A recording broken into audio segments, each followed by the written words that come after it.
In today's video, I'm going to teach you how to bring objects to the front or move them forward in Google Slides.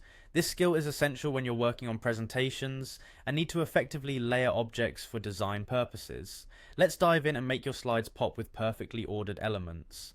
First, let's head over to Google Slides. Open your preferred browser and navigate to Google Slides. If you're not already signed in, you'll want to do so by entering your Google account credentials.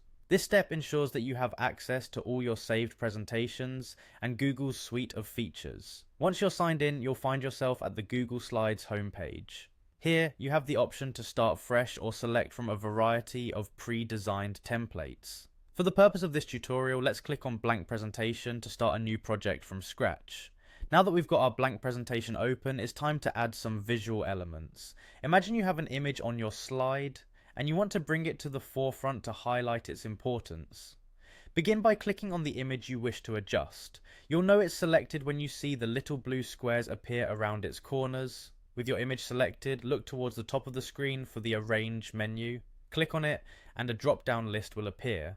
Near the bottom of that menu, there's an option titled Order. Hover over Order and you'll see several commands such as Bring to Front, Bring Forward, Send to Back, and Send Backward. To bring your image forward in the layer stack, click on either Bring to Front to make it the topmost layer or Bring Forward to move it one layer closer to the front. Keep in mind, if you have multiple objects and want just a subtle adjustment, using Bring Forward might be your best bet. Otherwise, Bring to Front will ensure nothing is overlaying your chosen image.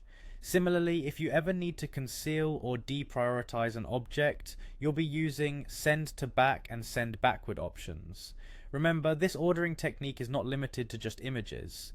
You can apply the same steps to any objects, be it text boxes, shapes, or charts, all of which will follow the same layering logic. These tools provide great flexibility and control over your presentation's visual hierarchy.